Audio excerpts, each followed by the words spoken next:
মাদ্রাসায় বাগে জান্নাত মুআল্লিম হয় মিসলে গোল কিতাব সব সহদ হয় তলাবু হয় সবল বল। ভাইরা আমার, এই মাদ্রাসা থেকে বহু তালেব আলেম তারা শিক্ষিত হয়ে বিভিন্ন স্থানে চলে গেছে, আরো চলে যাবে। শায়েখ বলেন এই মাদ্রাসার ছাত্র হলো বুলবুল। বুলবুল পাখি যেমন ফুলের থেকে মধু আহরণ করে, তেমনি ভাবে এই মাদ্রাসার ছাত্রগুলো তারা এলেম চয়ন করে, এলেম শিক্ষা করে। কেহ যাবে বরিশাল, কেহ যাবে রংপুর, কেহ যাবে দিনাজপুর, কেহ যাবে বগুড়া, এই এলেম ছড়িয়ে দিয়ে যাবে। এই এলেম দ্বারা ছড়ানোর কাজে অর্থ ব্যয় করবে, টাকা পয়সা ব্যয় করবে, শ্রম দিতে থাকবে। আল্লাহর হাবিব বলেন রে মানুষ মরে যাবে, তাদের এটা সদকায়ে জারিয়ার মতো চলতে থাকবে। কোন সুবহানাল্লাহ। অতএব ভাইরা আমার, আপনারা যারা এদিকে সেদিকে আছেন, এই মাহফিলের মধ্যে চলে আসেন, মাহফিলের মধ্যে আলোচনা শোনেন। মাদ্রাসার উন্নতি কিভাবে হবে পরামর্শ করেন, অর্থ দ্বারা পরামর্শ করেন, মুখ দ্বারা পরামর্শ করেন, জ্ঞান দ্বারা পরামর্শ করেন।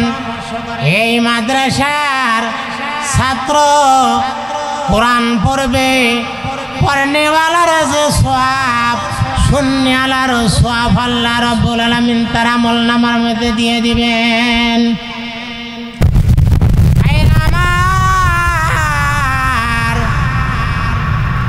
একজনের হাতে যদি টাকা থাকে, সে গণনা করে পকেটের মধ্যে দিয়ে দেয়, অন্যে দেখে, অন্যের কোনো স্বার্থ হয় না। আল্লাহর হাবিব বলেন মানুষের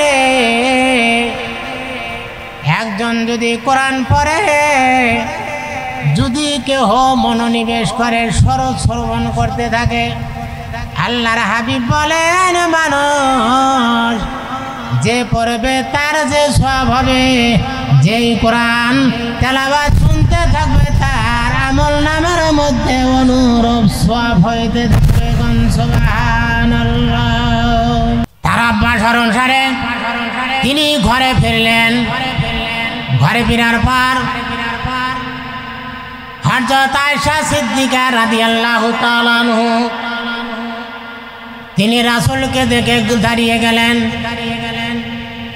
হুজুর আকরাম সাল্লাল্লাহু আলাইহি সাল্লাম যখন প্রবেশ করলেন, হযরত আয়েশা সিদ্দিকাকে তিনি ইশারা করলেন বসে যাও। হযরত আয়েশা সিদ্দিকা রাদিয়াল্লাহু তাআলা আনহা তিনি এবার বসে বললেন।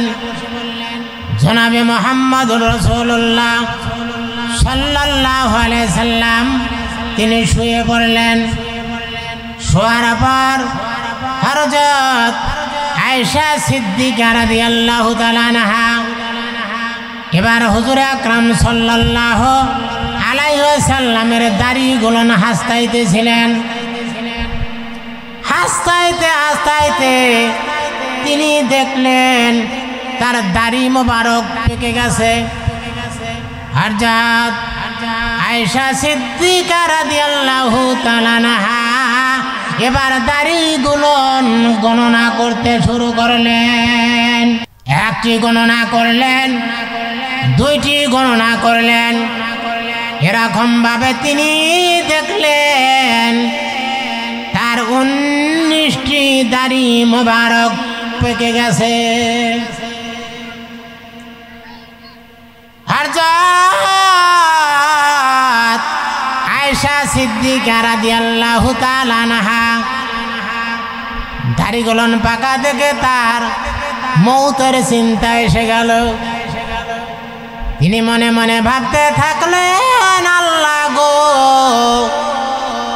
দুনিয়ার মধ্যে মানুষ আসে, আস্তে আস্তে বড় হতে থাকে, দাঁত পড়ে যায়, চুল পেকে যায়, তার মরার লক্ষণ আস্তে আস্তে ভেসে ওঠে। এই চিন্তা ভাবনায় তিনি মনে মনে বলতে শুরু করলেন, এই পৃথিবীর বুকে আরো নবীরা চলে এসেছিল, তারা দুনিয়ার মধ্যে নাই। হায় আল্লাহ, জনাবে মুহাম্মাদুর রাসূলুল্লাহ একদিন দুনিয়ায় থাকবে না।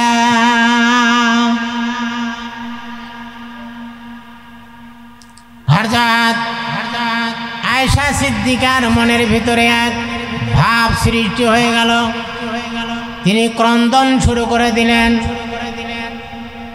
ক্রন্দনের পর তার চক্ষু থেকে অশ্রু বেয়ে বেয়ে পড়তে শুরু করলো। চোখের পানি যখন রাসূল করিম সাল্লাল্লাহু আলাইহি ওয়াসাল্লামের চেহারার মোবারকের মধ্যে পড়ে গেল, পড়ে যাওয়ার পর হুজুর আকরাম সাল্লাল্লাহু আলাইহি ওয়াসাল্লামের ঘুম ভেঙে গেল। ভেঙে যাওয়ার পর রাসূল করিম সাল্লাল্লাহু আলাইহি ওয়াসাল্লাম আয়েশা সিদ্দিকা রাদিয়াল্লাহু তাআলা আনহার চেহারার দিকে লক্ষ্য করলেন। লক্ষ্য করে বলেন, আয়েশা রে, তুমি এত করুণ কণ্ঠ সুরে মলিন চিত্তে চিন্তা ভাবনা নিয়ে তুমি ক্রন্দন করতেছ কেন?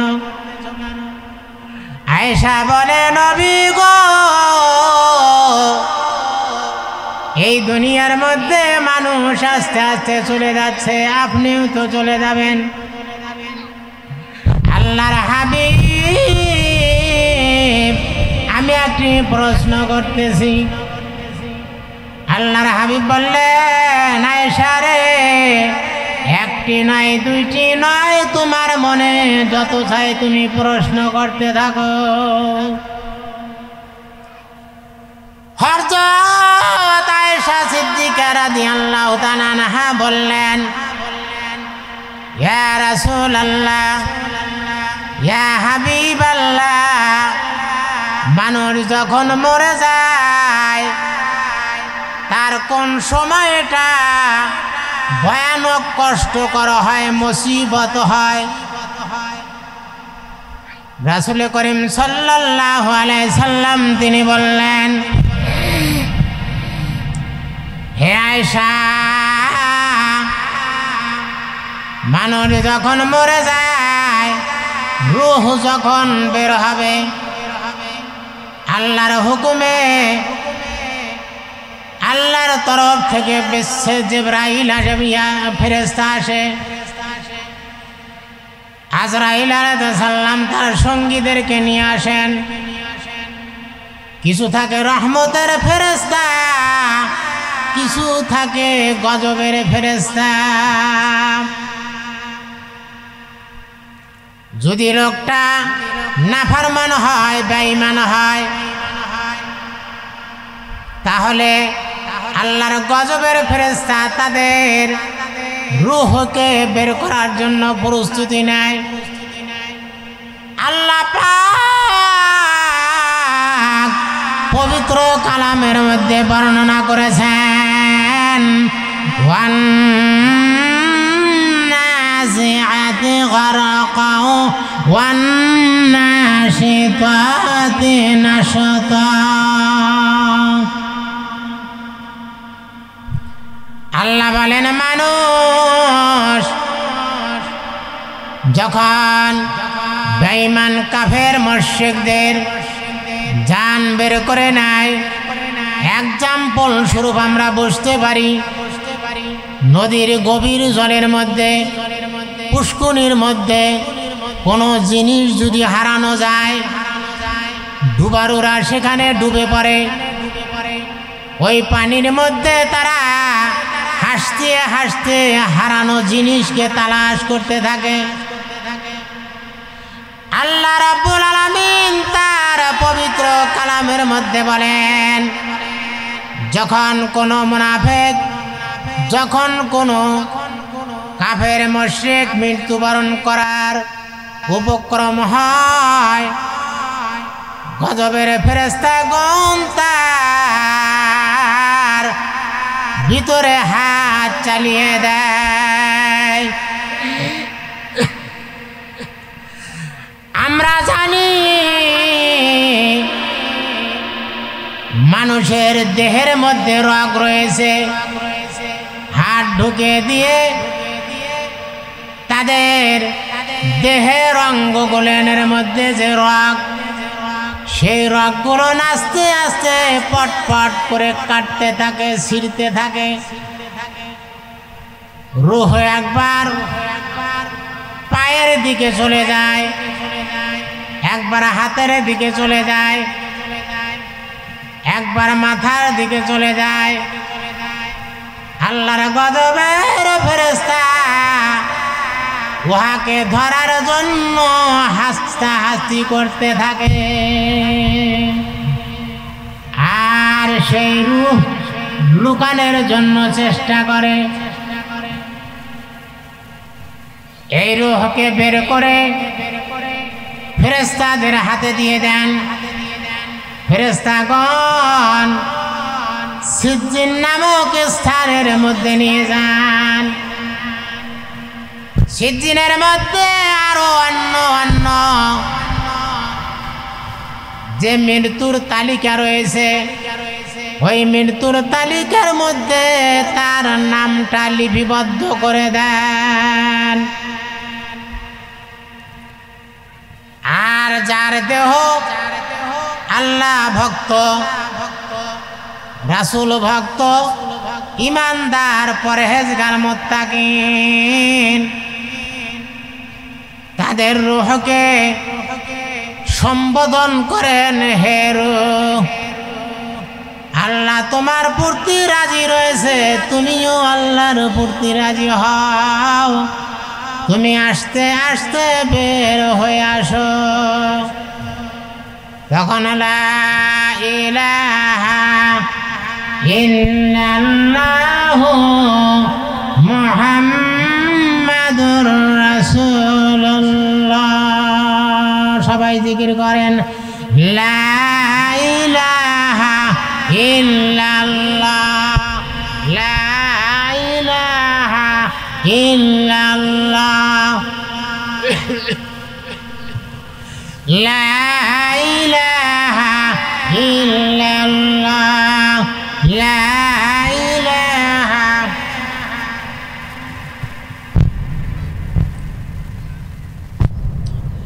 হাসবি রাব্বি জাল্লাল্লাহ মা ফি কলবি ইল্লাল্লাহ, লা ইলাহা ইল্লাল্লাহ, লা ইলাহা ইল্লাল্লাহ, লা ইলাহা ইল্লাল্লাহ মুহাম্মাদুর রাসূলুল্লাহ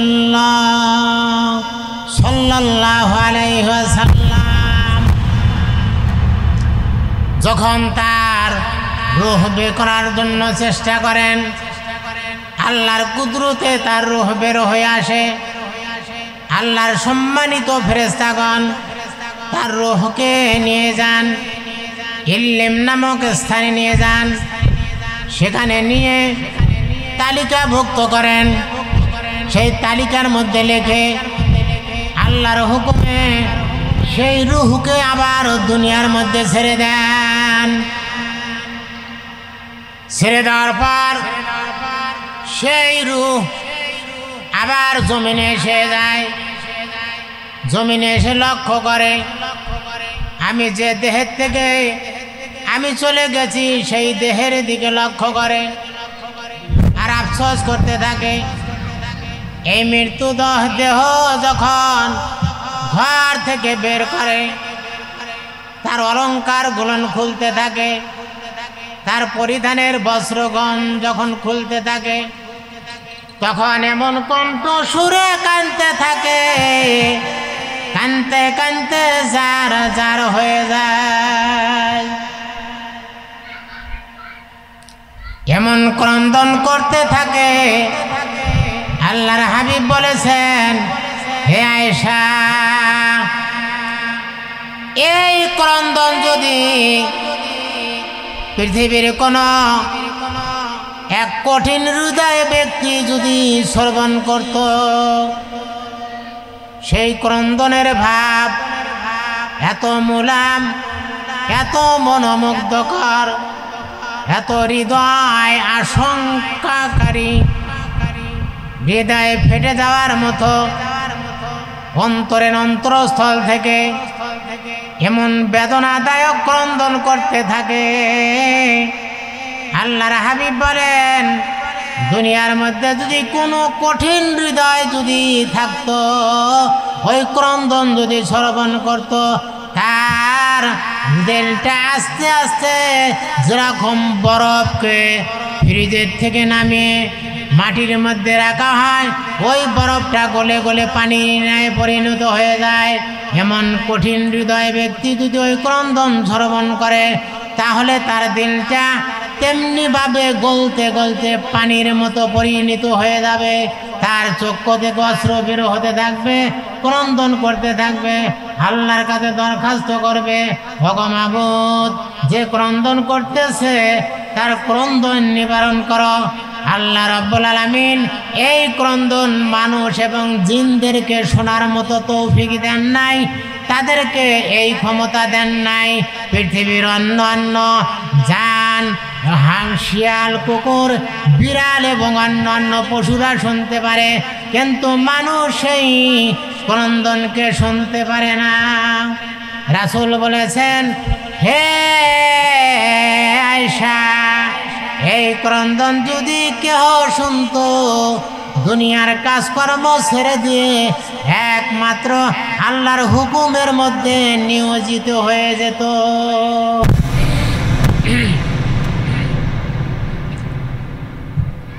আল্লাহর হাবিব বলেন, আয়েশা রে, যখন এই মুর্দাকে যখন গোসল করানোর জন্য নিয়ে যাওয়া হয়, মুর্দায় ক্রন্দন করতে থাকে, আরে আমার ভাই সকল, মৃত্যুর যাতনায় আমার শরীর জার জার হয়ে গেছে, ক্ষত বিক্ষত হয়ে গেছে, এমন যাতনায় আমার শরীরের মধ্যে কোনো বরদাস্ত হচ্ছে না। তোমরা গরম পানি বেশি দিও না, অতিরিক্ত ঠান্ডা পানি আমাকে দিও না, আমাকে আস্তে আস্তে মৈথুন করো, আমাকে আস্তে আস্তে তোমরা লাড়াছাড়া করো। আল্লাহ পাক বলেন, ওয়ান্নাজিআতি গারকা ওয়ান্নাশিআতি নাশতা। আল্লাহ রাব্বুল আলামিন নাফরমান বান্দাদেরকে রূহ বের করার সময় যে ফেরেশতাদেরকে পাঠিয়ে দেন, সেই ফেরেশতারা অত্যাধিক আযাব দিয়ে তার রূহকে বের করে নিয়ে যায়। তাই সে ক্রন্দন করতে থাকে, হে গোসল দাদা ভাইগণ, আমার রূহ আস্তে আস্তে বের করো, আমাকে গোসল আস্তে আস্তে দিয়ে দাও, আমার সহ্য হচ্ছে না, আমাকে তোমরা সুন্দর সুশৃঙ্খল ভাবে আমাকে হেফাজত করো।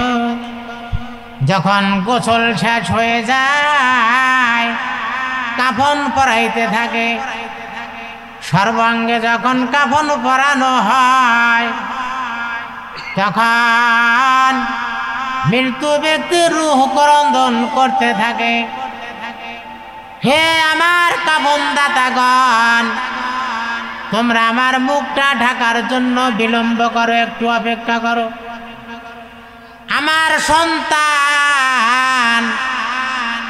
আমার মা বাবা, আমার আত্মীয় স্বজন, গ্রামবাসী আমার চেহারাটা একটু দর্শন করুক।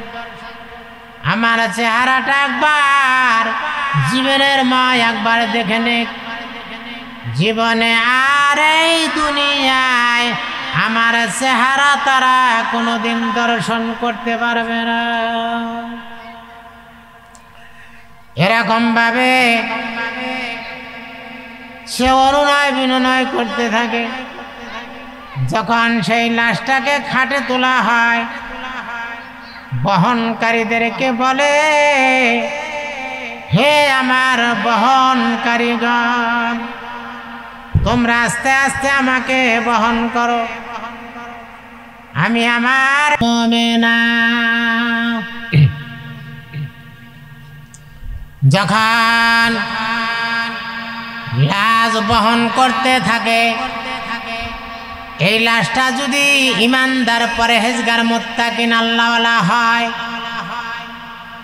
বহনকারীদেরকে সম্বোধন করে বলতে থাকে, হে লাশ বহনকারীগণ, আমাকে জলদি করে বহন করে নাও, আমার গন্তব্যস্থানে পৌঁছে দাও। আল্লাহ পাক যে নিয়ামত কবরের মধ্যে রেখেছেন, যে সুখ শান্তি রেখেছেন, যে আরাম আয়েশ রেখেছেন, আল্লাহ পাক পবিত্র কালামের মধ্যে যে বর্ণনা দিয়েছেন, সেই নিয়ামতগুলো আমাকে অতি তাড়াতাড়ি হাসিল করার জন্য ব্যবস্থা করে দাও।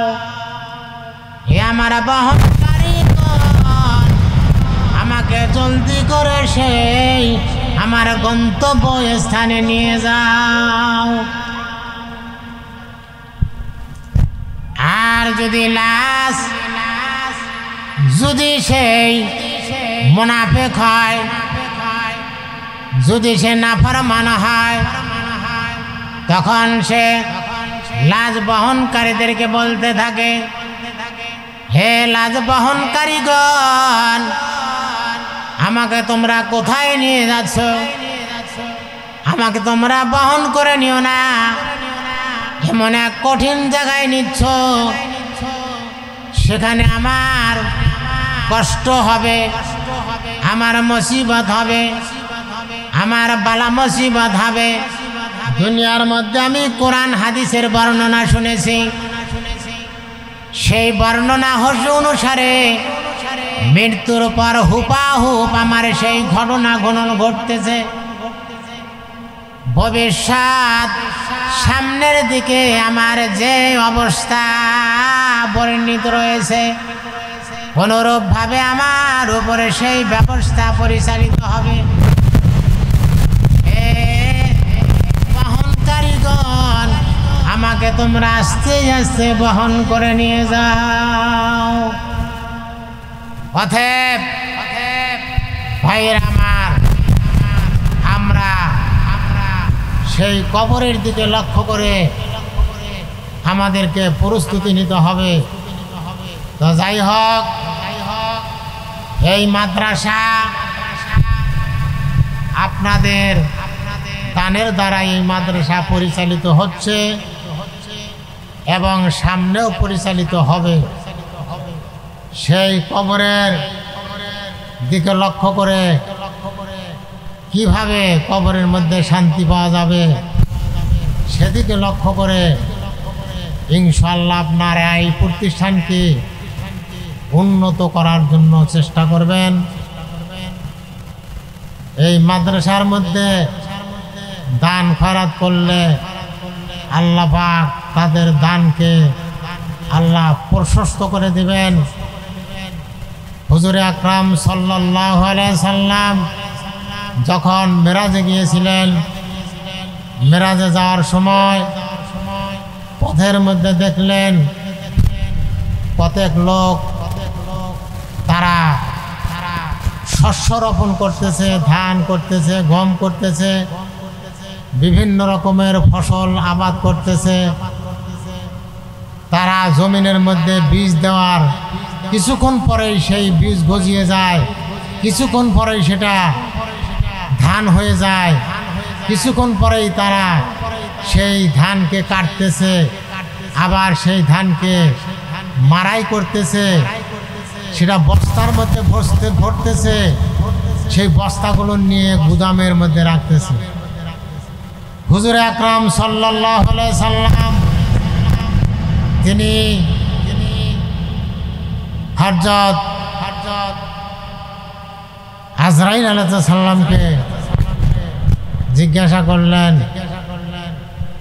হে ফেরেশতা, এটার কি দৃশ্য? তখন ফেরেশতা বললেন, হে আল্লাহর নবী, এটা আপনার উম্মতের এক দৃশ্য। তারা দুনিয়ার মধ্যে যে দান খয়রাত করবে, সেই দান খয়রাত আল্লাহ পাক এরকম ভাবে বর্ধিত করতে থাকবে, বাড়াইতে থাকবে। 1 টাকা 1 পয়সা 10 টাকা 20 টাকা যদি কেউ দান করে, তাহলে আল্লাহ পাক কাল কিয়ামতের দিন উহুদ পাহাড়ের পরিমাণ সমান করে দিবেন।